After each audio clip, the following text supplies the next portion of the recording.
Salmo 142, alabado sea el Señor. Le damos gracias al Señor porque Dios es bueno. Así que mantenga esperanza en oración. Estamos en vivo, José.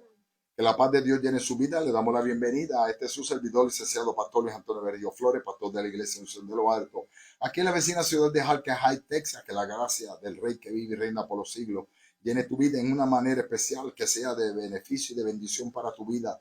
El estudio esta noche aquí en la escuela bíblica nuestra, alabado Dios, especialmente en esta nave donde nos quedamos los adultos. Yo sé que será de bendición para usted, alabado Dios.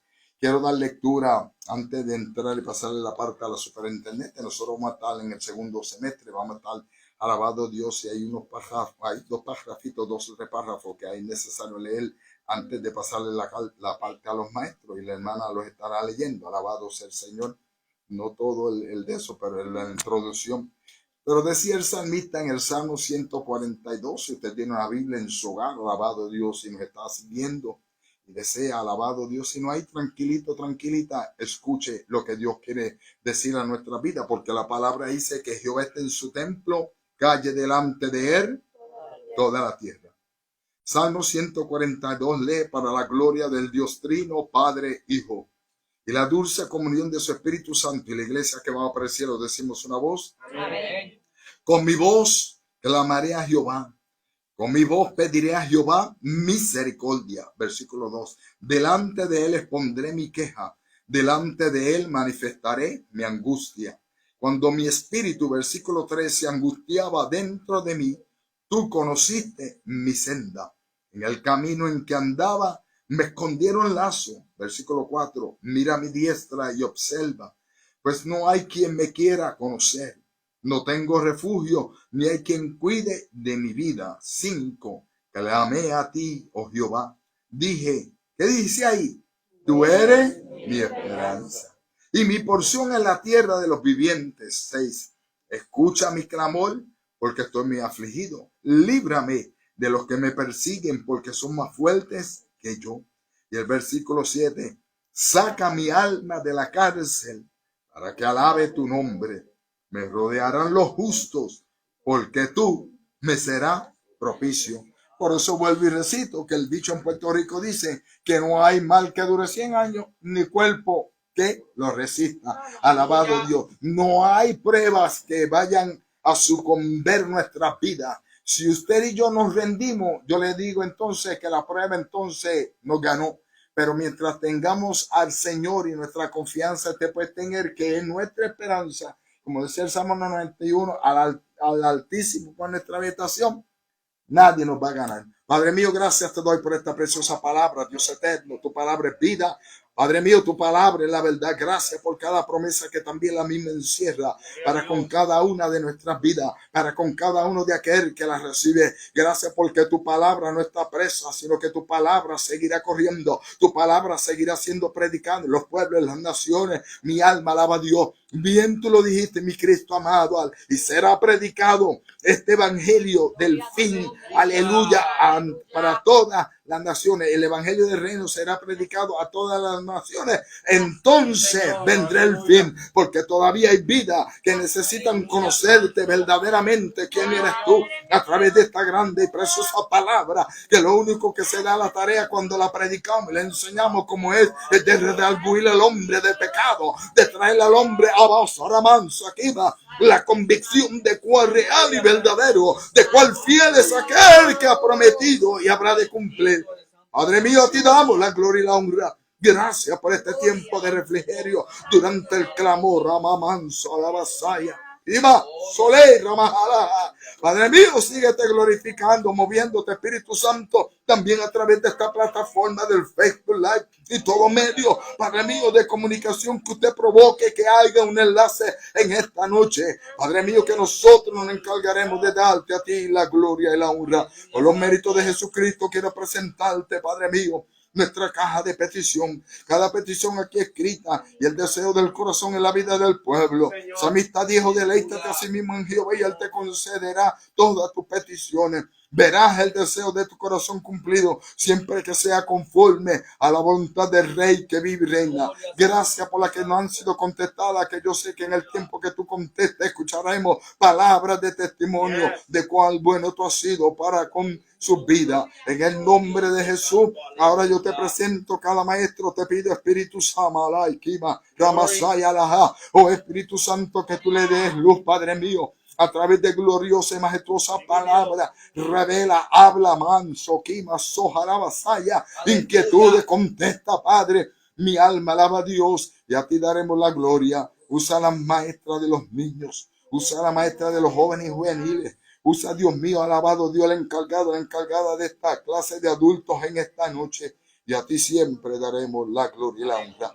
Pasemos a la división de las clases. Alabado sea el Señor. Y dejo por aquí nuestra hermana Nilda, superintendente de la escuela bíblica. Alabado Dios. Gracias, Señor. Porque tú, Jesús. Dios les bendiga. Dios les bendiga más. Estamos más que gozosos. Este fin de semana el Señor habló, ministró y llenó de su Espíritu Santo. Antes de comenzar la clase, yo tenía unos apuntes de la introducción de este semestre. Comenzamos un semestre nuevo. Ok, voy a leer un poquito. Yo tenía unos apuntes, pero dice, con el propósito de poner en manos de la iglesia instrumentos de trabajo que respondan a las necesidades de estos últimos tiempos, hemos elaborado una secuencia de estudios bajo el tema general equipando a los santos para el ministerio. Aquí vamos a encontrar y se va a acentuar con suficiente respaldo bíblico la urgencia, los medios y las tácticas de evangelización. El Señor nos mandó a ir por todo el mundo y predicar el evangelio a toda criatura. Eso se encuentra en Marcos 16:15. Voy a leer un pedacito. Dice, nadie puede negar que la única manera de contribuir a que la iglesia crezca es despertar en los creyentes el deseo sincero de compartir su fe y sus experiencias en Cristo con todos los que estén a su alcance. Tenemos otra cita. A los que fueron esparcidos iban por todas partes anunciando el evangelio, y esto se encuentra en Hechos 8:4. Dentro de los temas que se van a estar discutiendo tenemos la evangelización debe empezar en casa. Requisitos para la evangelización eficaz. ¿Qué hacer cuando rechazan el mensaje? La multiplicación de nuestros recursos, la experiencia personal y la evangelización, la preparación de los suelos para la siembra, la urgencia del llamado al banquete y otros. Eso es parte de los estudios que vamos a estar teniendo durante este semestre. Y para el día de hoy, ¿Pastor quiere agregar algo de la introducción? Gracias.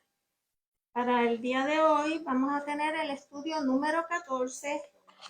El título, la administración comienza en casa. Y tenemos la base bíblica en el Evangelio según San Juan, capítulo 1, del 29 al 51. Y como en el expositor solamente aparece del 35 al 46, vamos a buscar en nuestras Biblias el capítulo 1 de Juan, desde el verso 29, y vamos a leer antifonalmente como de costumbre. Alabado Dios. No soy yo la que voy a dar la clase, por si acaso, pero la clase está bien interesante y el Señor me inquietó a que debíamos leerlo completo. Así que, ¿todos lo tienen? Amén. En el nombre del Padre, del Hijo y del Espíritu Santo. Amén. Empiezo yo leyendo y continúan ustedes. El siguiente día vio Juan a Jesús que venía a él y dijo: He aquí el Cordero de Dios que quita el pecado del mundo. Este es aquel de quien yo dije, después de mí viene un varón, el cual es antes de mí, porque era primero que yo. Y yo no le conocía, mas para que fuese manifestado Israel, por esto vine yo bautizando con agua. También dio Juan testimonio diciendo, vi al Espíritu que descendía del cielo como paloma y permaneció sobre él. Y no le conocía, pero el que me envió a bautizar con agua, aquel me dijo: sobre quién veas descender el Espíritu y que permanece sobre él, ese es el que bautiza con el Espíritu Santo. Y yo le vi y he dado testimonio de que este es el Hijo de Dios. Ahora vamos al expositor. El siguiente día, otra vez, estaba Juan y dos de sus discípulos.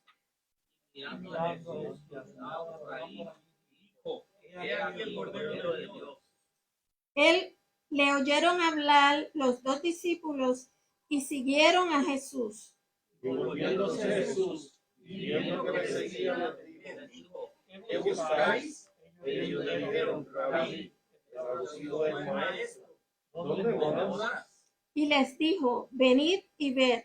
Fueron y vieron dónde moraba, y se quedaron con él aquel día, porque era como la hora 10. Andrés, hermano de Simón Pedro, era uno de los que habían oído a Juan y habían seguido a Jesús. Este halló primero a su hermano Simón y le dijo: hemos hallado al Mesías, que traducido es el Cristo. Y le trajo a Jesús, y mirándole Jesús dijo: tú eres Simón, hijo de Jonás, y será llamado Cefas, que quiere decir Pedro. Felipe halló a Natanael y le dijo: hemos hallado a aquel de quien escribió Moisés en la ley, así como los profetas, a Jesús, el hijo de José de Nazaret. Natanael le dijo: de Nazaret puede salir algo de bueno. Le dijo Felipe: ven y ve. Cuando Jesús vio a Natanael que se le acercaba, dijo a él: he aquí un verdadero israelita, en quien no hay engaño. Le dijo Natanael: ¿de dónde me conoces? Respondió Jesús y le dijo: antes que Felipe te llamara, cuando estabas debajo de la higuera. Respondió Natanael y le dijo: Rabí, tú eres el Hijo de Dios, tú eres el Rey de Israel. Respondió Jesús y le dijo: porque te dije, te vi debajo de la higuera, ¿ves? Cosas mayores que estas verás. Todo. Y le dijo: de cierto te digo, de aquí en adelante veréis el cielo abierto y a los ángeles de Dios que suben y descienden sobre el Hijo del Hombre. Gloria al Señor. Vamos a esperar que nuestro hermano Juan pase por aquí, que tiene el día de hoy la clase. Dios los bendiga. Gracias, Jesús.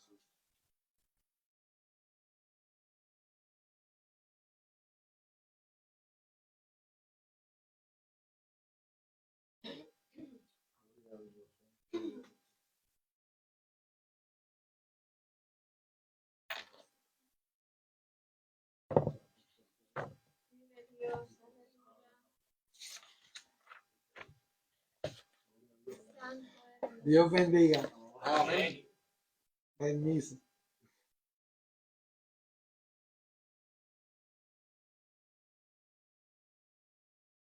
Amén.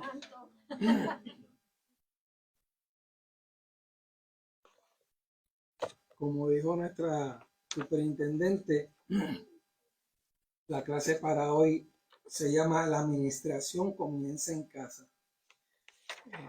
Saludo a aquellos que no han podido saludar. Sean bienvenidos a la casa del Señor. En esta clase vamos a tener 3 objetivos. El primero es conocer las estrategias evangelísticas de los primeros discípulos. Número 2, sentir amor, gloria a Jesús. Sentir amor por nuestros familiares y amigos, trayéndoles al Señor. Número 3, dar un testimonio práctico para evangelizar a los que nos conocen. Pensamiento central, hermano Carlos, por favor.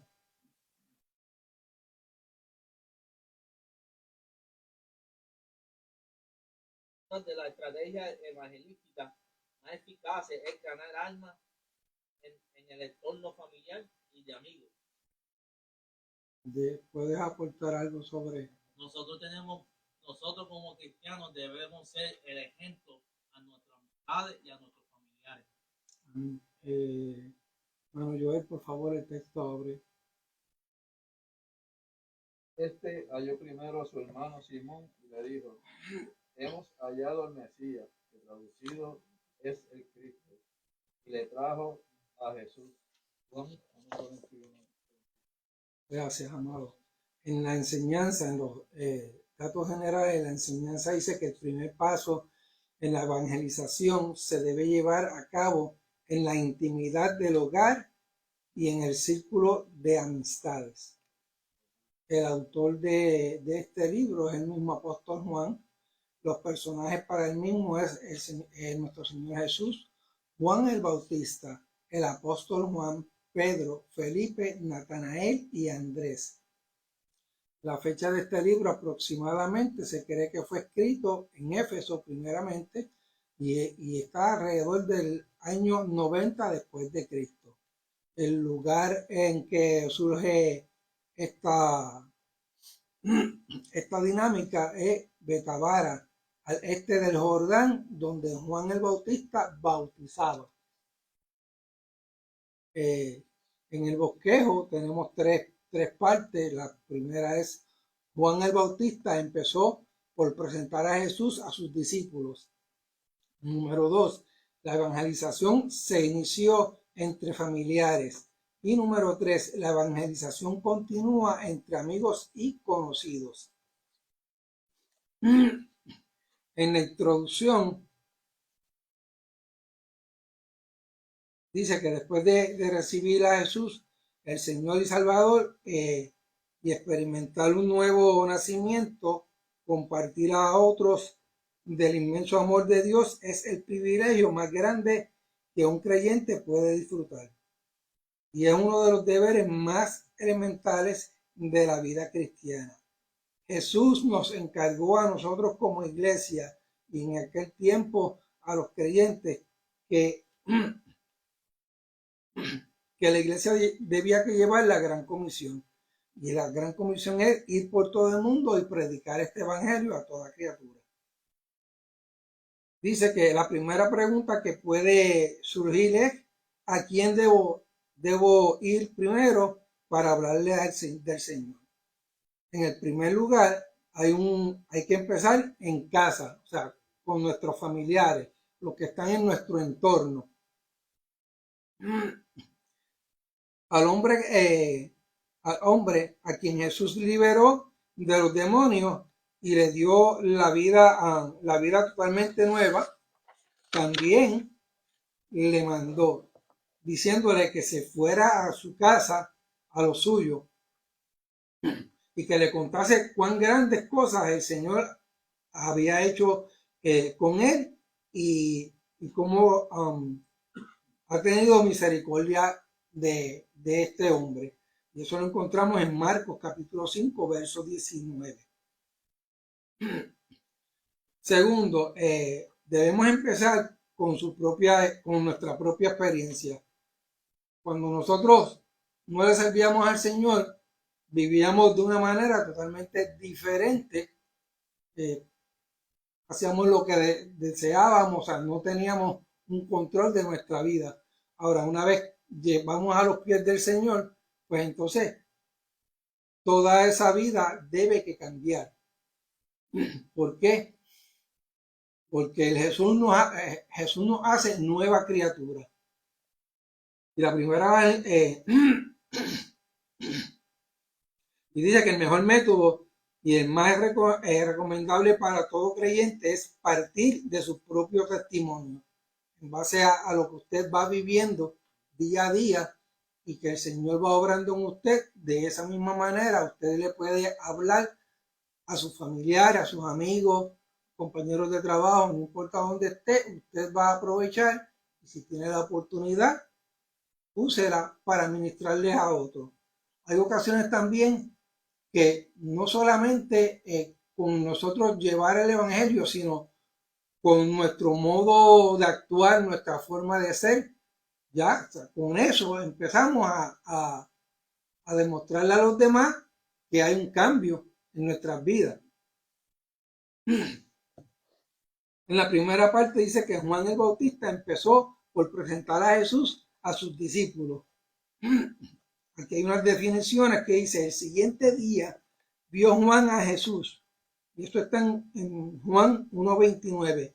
El día anterior había venido unos emisarios de los fariseos a interrogar a Juan el Bautista. Y este había testificado abiertamente diciendo que no era él el Cristo, sino solo su precursor. Y eso lo encontramos en Juan 1, del 19 al 28. Después dice: he aquí el Cordero de Dios, que empieza entonces en el verso 29. Esta es la primera mención profética de la muerte de Jesús. Y yo no le conocía. Y eso está en el verso 31. Ahora, aquí hay una pregunta: ¿cómo pudo decir esto Juan si era primo de Jesús? Y esto lo encontramos en Lucas 1:36. Y ya había bautizado, estamos hablando en este caso de Juan el Bautista, y ya había bautizado, lo había bautizado, y eso lo encontramos en Mateo capítulo 3, verso 14. Varios padres apostólicos, Crisóstomo, gracias, Epifanio y Justino mártir,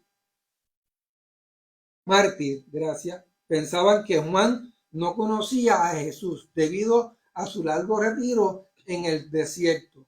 Nosotros creemos que sí, que si bien pudo haber conocido como humano y como su familiar, no sabía que se trataba del Cristo, el Mesías enviado de Dios. Después dice: vi al Espíritu que descendía como paloma, y eso está en el verso 32.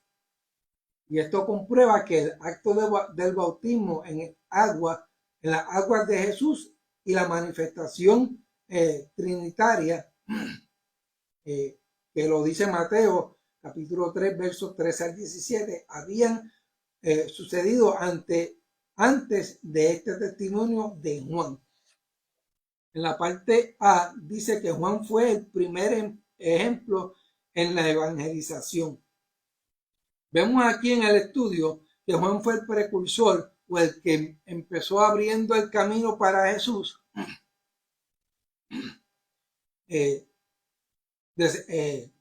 desempeñando la honrosa función de anunciar y presentar a Jesús al mundo. Eso está en Juan capítulo 1, verso 23. E Isaías es la confirmación de Isaías 43. Y esto nos da suficiente razón para reconocerlo como el primer ejemplo en la evangelización. La parte número 2 dice que sabía más del Mesías, que si él sabía más del Mesías que los profetas del Antiguo Testamento, solo habían visto a Jesús de lejos y habían anunciado los dos aspectos de su venida sin entender la diferencia y la distancia entre uno y el otro. Y uno de ellos, por ejemplo, había anunciado la función del Mesías como el cordero llevado al matadero, Isaías 53:7. Otro anuncio, otro anunció, gracias, el esplendor de su venida, diciendo: a vosotros os nacerá el sol de justicia, y en su aras traerá salvación. Y eso lo dijo Malaquías en el capítulo 4, verso 2. Pero Juan el Bautista, siendo el último profeta del Antiguo Testamento y el primer profeta del Nuevo Testamento, Dios le dio el privilegio de presentar personalmente en el proscenio del ministerio público de redención a Cristo Jesús, el Cordero de Dios que quita el pecado del mundo. Entonces también predijo la muerte redentora, y otros títulos y nombres hablaban de la dignidad del Hijo de Dios y de su majestad divina, como el Mesías prometido, el león de la tribu de Judá, el Hijo del Hombre, el Hijo de David y otros.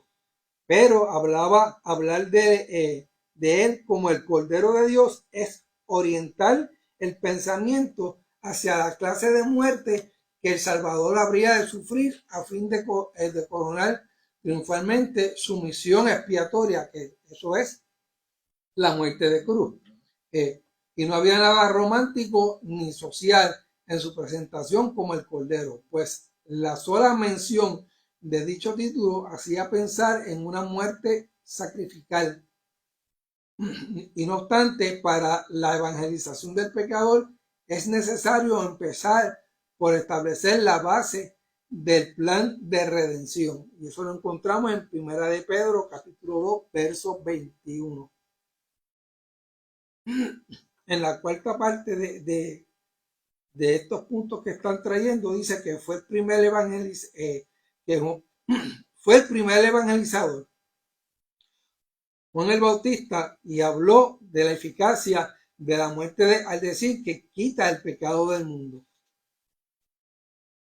Dio por sentado la eternidad al decir que es antes de mí, porque era primero que yo. Y admitió haber sido enviado a bautizar en agua para que Jesús fuese manifestado, y lo identificó como el ungido o el Mesías al describir el descenso del Espíritu Santo sobre Jesús como paloma. Eso lo encontramos en Juan 1:33 y en Mateo 3 del 16 y 17. Y estableció la divinidad de Jesucristo cuando dijo: este es el Hijo de Dios. Y si queremos evangelizar a otros, tenemos que estar seguros de fundar nuestro mensaje en estos 5 puntos básicos del Evangelio.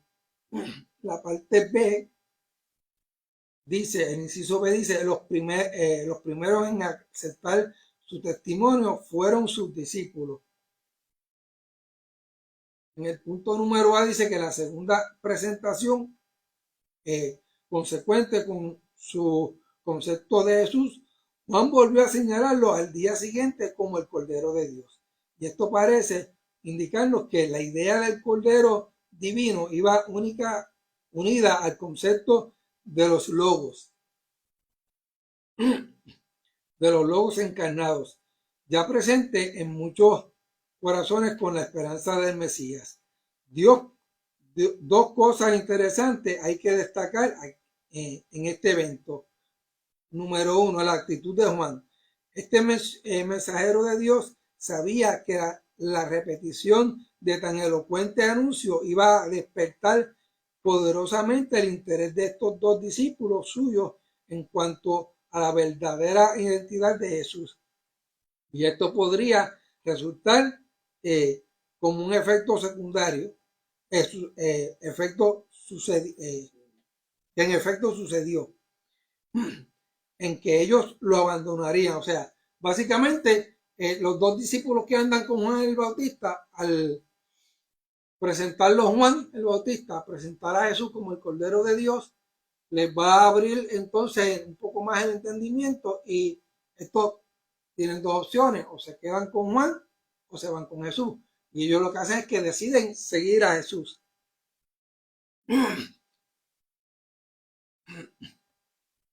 Dice que la actitud de estos 2 discípulos, en el verso 37, dice que los 2 discípulos siguieron a Jesús porque aceptaron el testimonio de Juan de manera tan espontánea.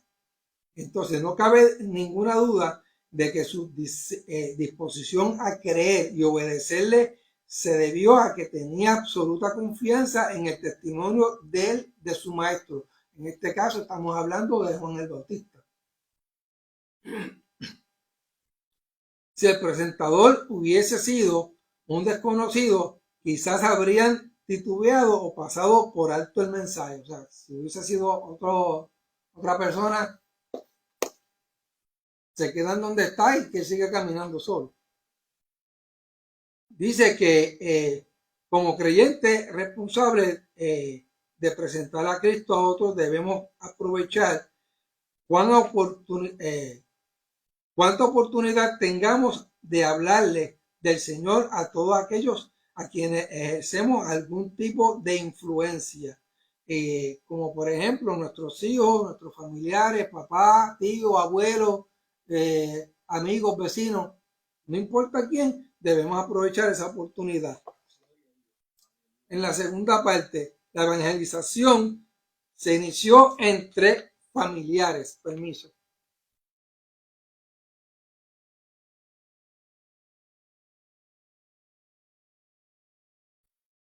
En las definiciones dice que era como la hora décima. Si el escritor Juan siguió el horario judío, que es lo más probable que en esta frase significa las 4 de la tarde. Entonces, Andrés era uno de los 2 discípulos en el capítulo 1, verso 40. Muchos comentaristas aseguran que el otro era Juan, el escritor de este libro, quien por modestia no menciona su nombre. En la parte A de la segunda parte dice: Jesús escribió en su casa recibió en su casa a los primeros evangelizados.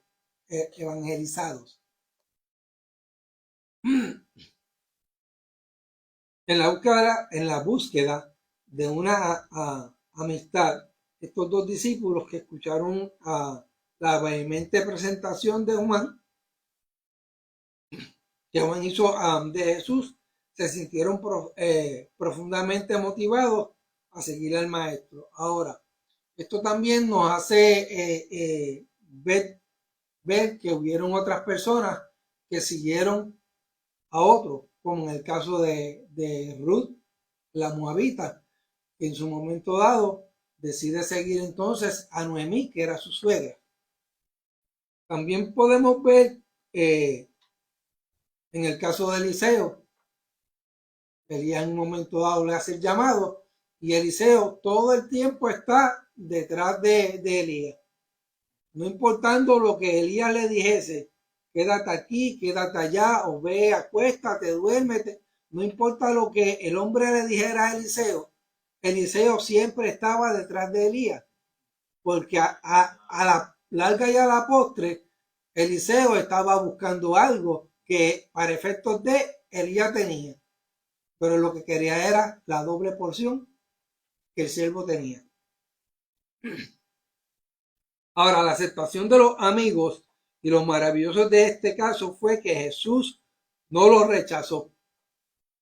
Y al oír los pasos, ¿sabes? Porque ellos iban detrás de él siguiéndole, como dice la lectura. Y Jesús en un momento dado hace un acto y se vira. Y cuando se vira ve que ellos los están siguiendo. Y Jesús le hace la pregunta que por qué le siguen.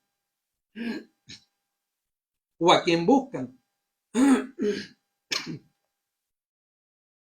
Dice que no que ignoran que iban buscándolo a él, sino que querían oír de sus propios labios lo que anhelaban con todo su corazón. Esto lo hizo Jesús con muchos otros que acudieron a él. Y eso está en Romanos 10:10. Ahora, me pregunto yo, ¿qué es lo que buscan nuestros amigos y lo que desean oír realmente cuando nosotros no les acercamos? qué es lo que están buscando y en qué compañía en compañía de quién quieren estar. Si seguir entonces los malos pasos, lamentablemente, pues no encuentro otra palabra, los malos pasos, haciendo las cosas que no le agradan a Dios, o quieren realmente tener un cambio en su vida, como le pasó a estos dos siervos del Señor. Entonces, la comunión personal, dice, ellos le dijeron a Rabí, que traducido es maestro, ¿dónde moras o dónde vives? Y él dirige a Jesús como Rabí.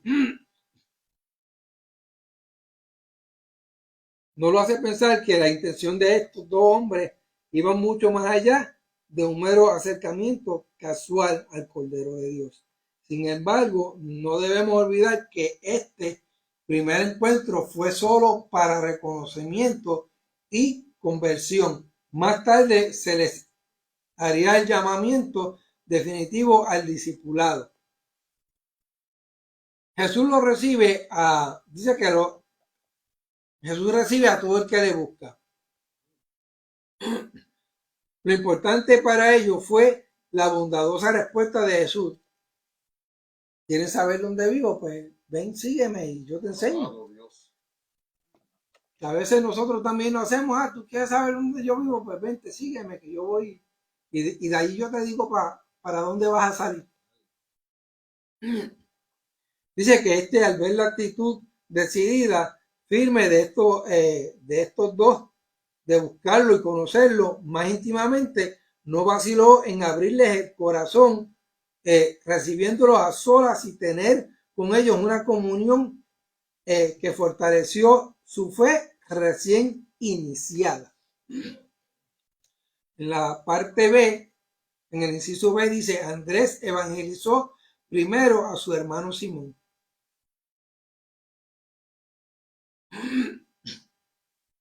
Juan nos informa que Andrés, hermano de Simón, Pedro, era uno de los dos que habían oído a Juan y habían seguido a Jesús. Lo que oculta con notable prudencia y modestia es que el nombre del segundo de esta pareja es el nombre del segundo. Y sería que deseaba, en este caso, Juan está escribiendo más bien el punto de vista de lo que hizo Andrés, pero él no se menciona a sí mismo, porque el interés que tiene Juan aquí es que nosotros conozcamos qué fue lo que hizo Andrés después entonces de haber estado con Jesús. Y vemos que el mismo Andrés, en un momento dado, mientras va de camino, va y busca a Simón, que es su hermano, y lo trae a donde Jesús.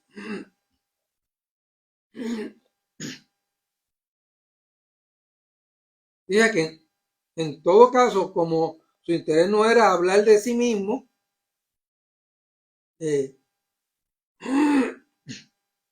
sino describir los hechos que dieron inicio a la práctica de evangelización. Juan sigue describiendo la experiencia de su compañero Andrés. Este halló primero a su hermano Simón y le dijo, hemos hallado al Mesías, que traducido es el Cristo o ungido. Una vez en presencia del que puede transformar la vida y cambiar hasta el nombre de los que vienen a él, las cosas son diferentes. A su encuentro con el rústico pescador de Galilea, Jesús le dijo, tú eres Simón, hijo de Jonás. Tú serás llamado Cefas o Kefas, en un término arameo traducido al griego, que es Petros, en forma masculina, de Petras o piedra. Evangelizar a un hermano natural tiene ventaja y desventaja. A la hora que nosotros vamos a tratar de evangelizar a un familiar, en todo caso nuestros hermanos, que crecemos con ellos, vivimos con ellos y nos conocemos, hay un viejo adagio que dice que en tu casa te conocen. ¿Por qué este punto? Porque acuérdese que usted está con su familiar, usted vive bajo el techo y su hermano sabe lo que usted hace y lo que no hace. Igual que usted conoce la diferencia entre una cosa y la otra de lo que hace su hermano. Pero Juan, Sí, dígame. y el Señor Jesús dijo que ninguno es profeta En su propia tierra. Amén. Amén. Eso es amén. Eso es verdad. Dice que si alguno nota el cambio de nuestra vida nueva en Cristo, son los que viven con nosotros a nuestro lado.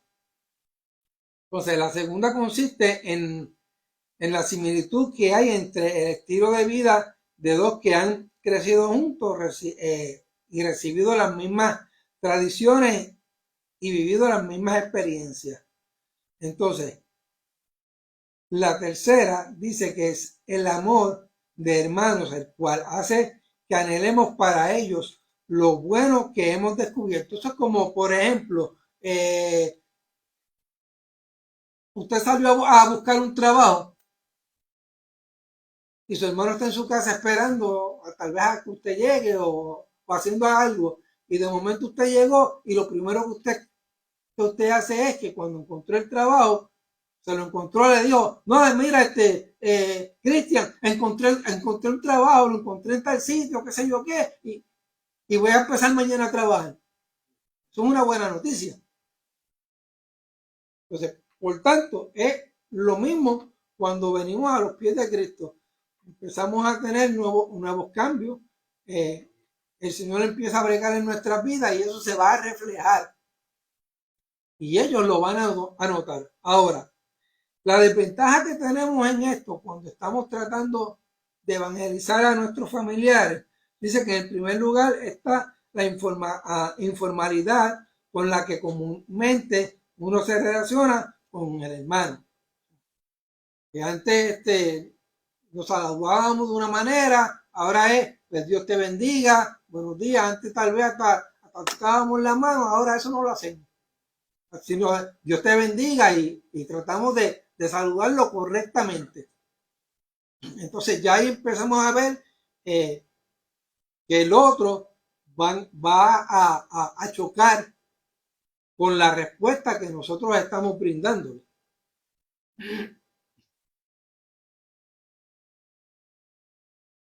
Ahora, para enfrentar a esta dificultad debemos recurrir a la fuente del mensaje, la palabra de Dios, en lugar de descansar totalmente en nuestras propias experiencias. Un segundo estorbo en la evangelización de un familiar cercano puede ser alguna deficiencia o falla personal nuestra, la cual podría ser usada por esa persona para no dar crédito a lo que le digamos. En todo caso, hagamos lo que hizo Andrés con su hermano Simón. Llevemos a nuestros familiares directamente a Jesús. Él realizará la obra en ellos. La parte número 3, Gloria a Jesús. Dice, la evangelización continúa entre amigos y conocidos.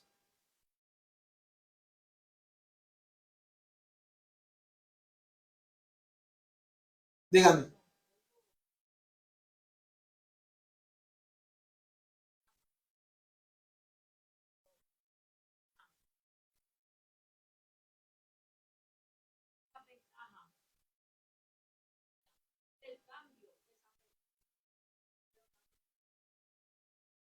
Dicen, pero este era una persona así, así, así. No ven el cambio. Quieren matar porque saben el cambio que tiene, pero tienen también el pasado de esa persona. Que es lo mismo que pasaría cuando vas a tratar de llevar el mensaje de salvación a los amigos. Por lo mismo, porque como eran, por decirlo de esta manera, vivíamos todos en el mismo barrio, todos nos conocemos, y como dirían en Puerto Rico, cada uno sabe de la pata que cuelga. Entonces, ¿qué pasa? Cuando eso sucede, pues es mucho más difícil, Entonces, por eso también es que viene el proceso donde el Señor empieza a cambiarnos y a transformar nuestras vidas de adentro hacia afuera, para que entonces por nuestro comportamiento, siendo entonces un hijo del Señor, es que entonces esas personas van a ver el cambio. Y tal vez no por lo que yo hable o les diga, sino por mi forma de ser ahora, siendo una nueva criatura. Que sería por el testimonio, como dice la superintendente. Dígame. ¿Pero?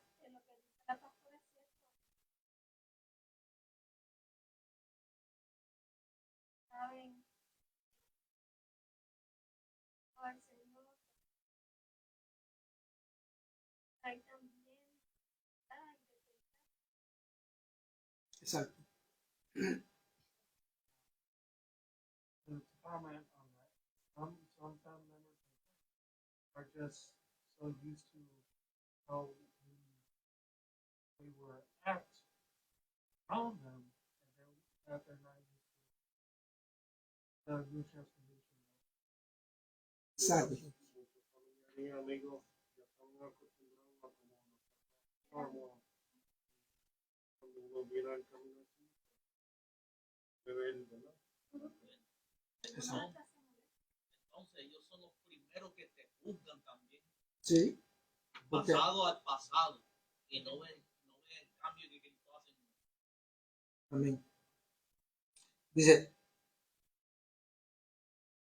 la evangelización continúa entre amigos y conocidos. La definición, el siguiente día, es interesante notar que Juan, después de casi 70 años, recordaba los eventos que sucedieron en esta primera semana. El primer día presenta al Bautista dando testimonio a los sacerdotes que vinieron a interrogarle. El segundo día, señala a Jesús como el Cordero de Dios. Al tercer día, discípulos siguen a Jesús. El cuarto día llama a Felipe y trae a Natanael. En la parte A, en el inciso A dice, Felipe evangelizó primero a su amigo Natanael. Dice que es interesante notar que casi el Espíritu Santo hace como quiere y él le va a traer a memoria todo lo que sucedió ahí. Amén. Eso es así. Porque nosotros no podemos olvidar, pero el Señor y el Espíritu Santo jamás. Dice que en este viaje Jesús desde Judea de regreso a Galilea no se describe en este pasaje. Aquí solo nos informa del encuentro del maestro con Felipe, el que figura como el quinto en la lista que se da de los 12 apóstoles. La iglesia primitiva llegó a referirse a él como Felipe el apóstol, para distinguirlo del otro Felipe, el evangelista. Aunque tenía nombre griego, era judío oriundo de Betsaida, ciudad al noreste. Dale uno más a ver un segundo. Ok, déjalo ahí, gracias. Dice que aunque tenía nombre griego, era judío oriundo de Betsaida, ciudad al noreste del mar de Galilea. A diferencia de los dos primeros discípulos, Andrés y Juan, Felipe tuvo el privilegio de ser llamado específicamente por el Señor. El siguiente día quiso Jesús ir a Galilea y halló a Felipe y le dijo, sígueme. Entonces, dice que los comentaristas destacan la sensibilidad de Felipe, porque tan pronto como Jesús lo llamó, él creyó y siguió caminando detrás de Jesús.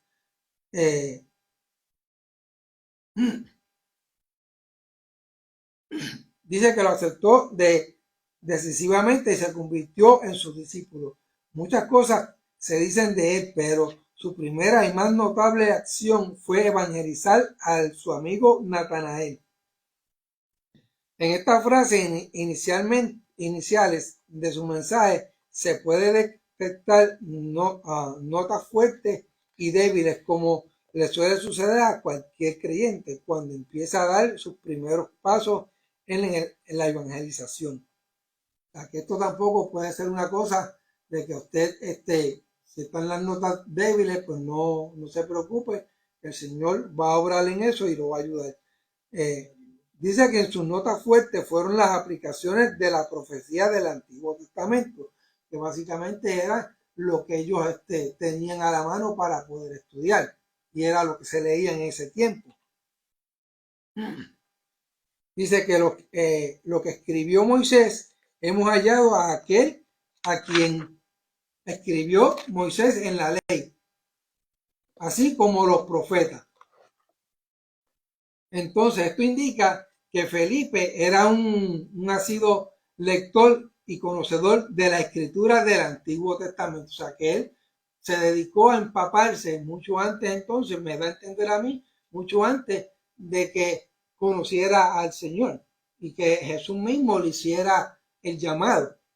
Él estudiaba la palabra en el Antiguo Testamento y tenía razón también de lo que escribió Moisés acerca de Jesús como la simiente de la mujer, y eso lo encontramos en Génesis capítulo 3 verso 15, como el legislador en Génesis 49:10, el profeta en Deuteronomio 18:15. Lo que escribieron los profetas, Jesús había sido anunciado por los profetas como rey ungido y príncipe de paz, y como hijo del hombre. Ahora, también hubo notas débiles en el mensaje de Felipe. La primera fue presentar a Jesús como hijo de José, por cuanto él no sabía que Jesús no era que José no era el padre natural de Jesús, y que era para efectos de era muy temprano para Felipe el poder entender que el maravilloso hecho del nacimiento virginal de Jesús en su acervo teológico todavía no figuraba con claridad el misterio de la encarnación del Verbo, que es el ungido del Señor. Entonces, se aventuró a decirle al meticuloso Natanael que Jesús era hijo de José. Y esto dio lugar a la duda en la mente perspicaz de hablando de Natanael, como israelita, en el cual había engaño. No había engaño, gracias. Si José era el padre de Jesús, que fue lo que él pensó, si José era el padre de Jesús, entonces la pregunta era obvia. ¿Dónde estaba su divinidad? Me imagino que en la plática de ellos dos, cuando Natanael le hace la pregunta, pues pone también a pensar a Felipe, pero espérate. Ahora, dice que el Señor fue engendrado del Padre por el Espíritu Santo en una virgen. Eso lo dice Isaías capítulo 7, verso 14, y Lucas lo confirma en su primer capítulo del 30 al 35. Pero Felipe aún no sabía de este hecho. Ahora, el segundo problema en el mensaje del recién convertido. Sí, dígame. Felipe no conocía ese detalle. De los escritos. Exacto. Pero como era nuevo, No, exacto.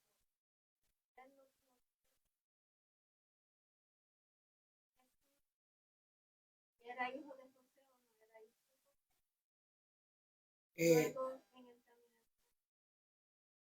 Aprende cuál es la. Ahora, esto más bien es lo mismo que nos pasaría a cualquiera de nosotros cuando empezamos en el Evangelio, que queremos que todo aquel que podamos evangelizar, pues se salve. Pero como no tenemos las herramientas necesarias en el momento para poder llevar el mensaje, pues nos pasa lo que le pasó a Felipe. por falta de conocimiento, no llevó el mensaje correctamente. Y esto llevó a que en la conversación se había que Jesús, en la misma conversación se va más allá y dice que Jesús había nacido en Nazaret, que era un pueblo que no gozaba de muy buena reputación, y los judíos lo llamaban a esta región Galilea de los gentiles. Y el mismo Natanael, que era de Caná de Galilea, vecina de Nazaret, llega al punto que dice, lo cual basaba para que estuviera enterado de la mala fama de esa ciudad. O sea, Natanael viviendo en Caná sabía de la reputación que tenía Nazaret, pero la realidad es que él no sabía que Jesús no nació ahí, porque él nació en Belén.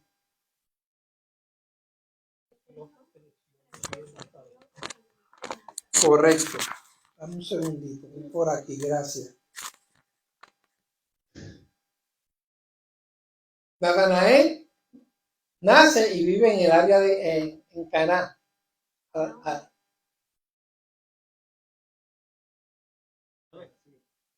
En Caná, al norte de Galilea. Y Jesús nace en Belén, en tierra de Judea. Pero él no se quedó ahí, porque la familia decidió entonces trasladarse más arriba. Entonces llegan a Nazaret. Su crianza fue en esa área. Pero volvemos a lo mismo. Como Felipe en este caso no tenía el conocimiento, y como para efectos de había escuchado que era de Nazaret, lo relacionó como que nació y vivió y se crió ahí, pero no era así. Entonces por eso llega el punto donde este hombre le dice a Felipe, pero ven acá, explícame una cosa, y de cuándo acá, de esa área de Nazaret ha salido algo bueno, porque en este punto yo me fui un poquito más allá y me puse a pensar que en Puerto Rico hay una área donde hay unos edificios no walk-up que hasta el sol de hoy creo que eso le llaman caserío. Todo el que vivió en Puerto Rico sabe de esa área. Juan, cuando yo vivía se llamaba caserío, ahora es residencia. Oh, gracias. Pues le cambiaron el nombre a residencial. Entonces, ¿qué pasa? Por lo general, cuando uno pasa por esa área, pues uno ve la vida que llevan muchas personas allí, pero eso no quiere decir que todos los que viven en esos complejos son totalmente iguales. Eso es así.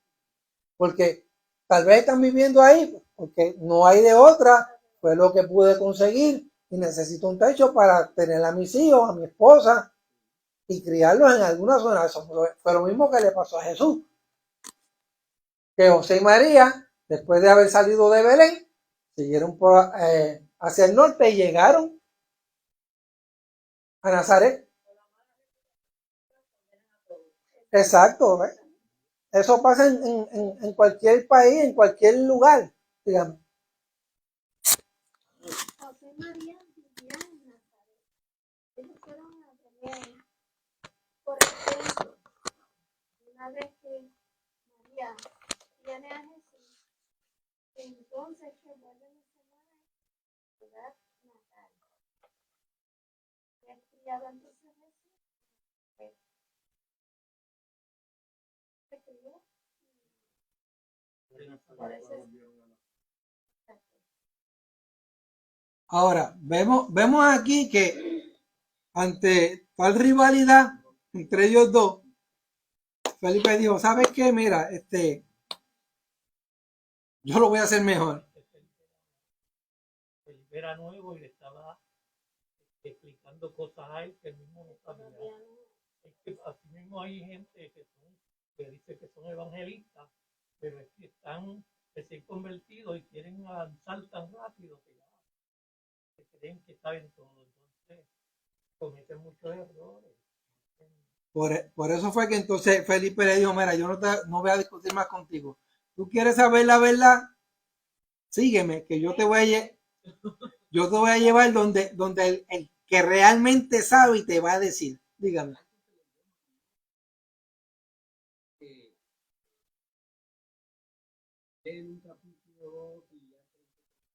Gracias por la palabra porque la estuve buscando y yo sé que había una palabra y no me acordaba, pero gracias. Entonces, en la parte B dice, Jesús se manifiesta al corazón del creyente. En este caso, Natanael dice el que Natanael estuviese debajo de la higuera. En el verso 48 encontramos un dato acerca de la omnisciencia de Jesús. No solo llamó a Natanael por su nombre, sin que nadie se lo hubiese dicho con anterioridad. O sea, Jesús no, para efectos Jesús como hombre no conoce a Natanael, pero cuando Natanael llega con Felipe, lo primero que Jesús hace es que lo llama por su nombre. Y encima de eso, le dice que Natanael le pregunta que de dónde lo conoce, porque Jesús le dijo, desde que estabas debajo de la higuera, yo te vi. Yo, con mis propios ojos, yo te vi que tú estabas allí. Entonces, eso debió chocarle tanto a este hombre que entonces reconoció a Jesús como el Hijo de Dios y como Rey de Israel. Ahora, dice que algunos creen que la higuera como símbolo de prosperidad, tranquilidad y paz podría ser una indicación de la vida contemplativa de Natanael. Ahora, se pensaba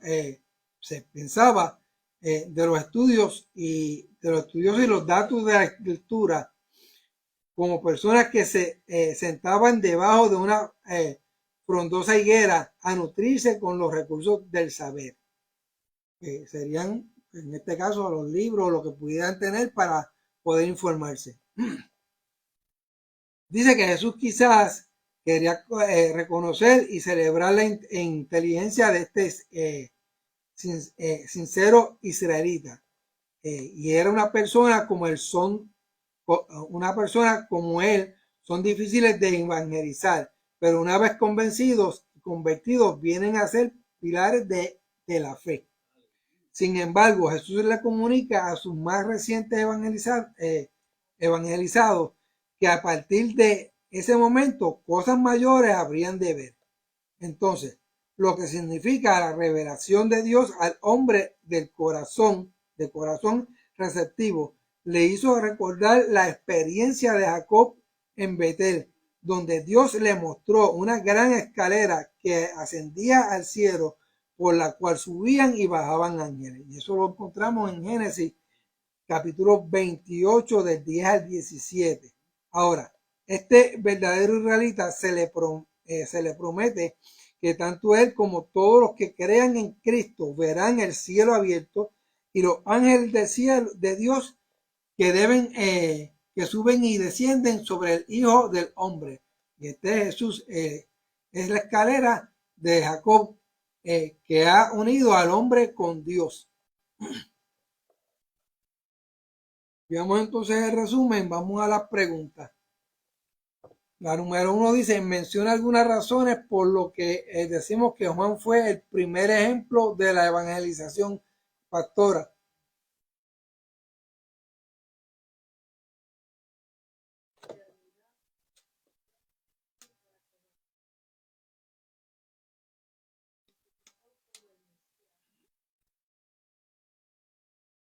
Pregunta número 2, ¿por qué los dos discípulos del Bautista aceptaron su testimonio de manera tan espontánea? Hermana Ramonita, por favor. Amén. Amén. Número 3. ¿Qué hora era cuando los dos discípulos se encontraron con Jesús? Joel. Número 3. ¿No la tiene? Gracias. La pregunta número 4. ¿Qué atributo divino demostró Jesús al decirle a Natanael que él ya lo conocía? Richard, por favor. A número 5. ¿Quiénes fueron los primeros discípulos de Jesús y a quienes evangelizaron primero? Hermano Ángel, por favor.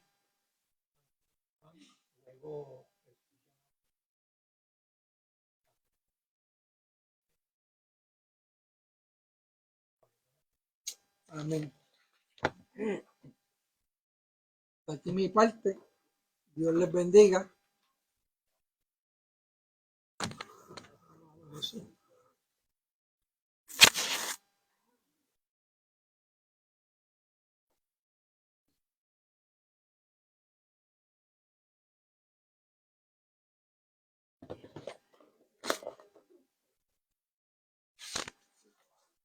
Pastor con nosotros.